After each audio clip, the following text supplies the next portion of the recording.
Okay, students.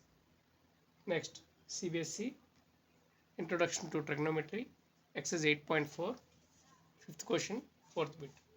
Prove that this equal to this. Okay, left side తీసుకుందాం first. 1 plus secant A by secant A. Secant అంటే 1 by cos A. cos A నేను సింపుల్గా C అని రాస్తాను. మీరు పరీక్షలో మాత్రం అలా రాయకూడదు.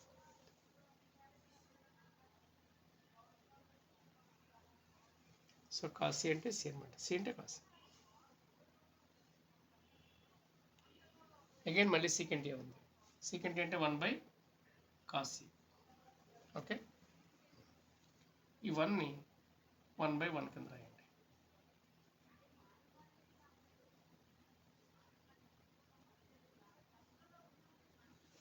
ఈ 1ని 1 by 1 కింద రాస్తాం.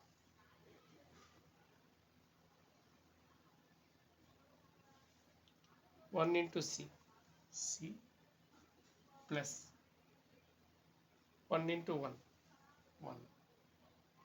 by 1 into c 1 by c. ఈ డినామినేటర్స్ రెండు క్యాన్సిల్ చేసేయండి. ఏం మిగిలే c ప్లస్ 1 by 1. డినామినేటర్లో 1ని మనం ఇగ్నోర్ చేసేవచ్చు. c ప్లస్ 1 అంటే 1 plus c 1 plus cos theta. దీని వాల్యూ ఎంత వచ్చింది? ఇప్పుడు రైట్ హ్యాండ్ సైడ్కి వెళ్దాం.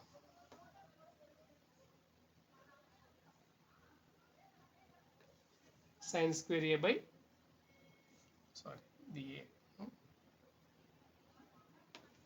ఏలో ఉంది కదా, RHS sine square A by 1 minus cos.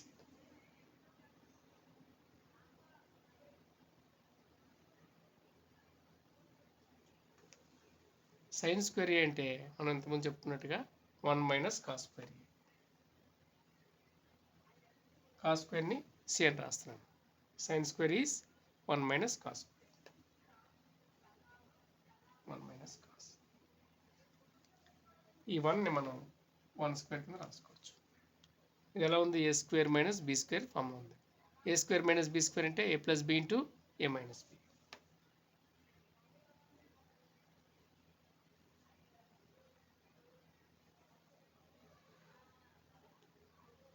ఇలా రాసి దీన్ని మనం ఇలా ఓపెన్ చేస్తాం.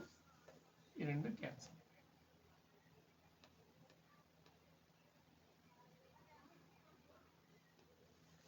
RHS కూడా మనకి 1 ప్లస్ కాస్ థీటా వచ్చింది. LHS okay. సో రెండు ఈక్వల్గా ఉన్నాయి.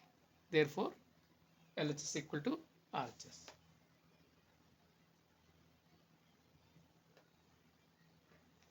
మీరు ఎగ్జామ్స్లో మాత్రం సి అని రాయకుండా కాస్ ఏ అని మాత్రమే రాయాలి, గుర్తుపెట్టుకోండి. ఓకేనా?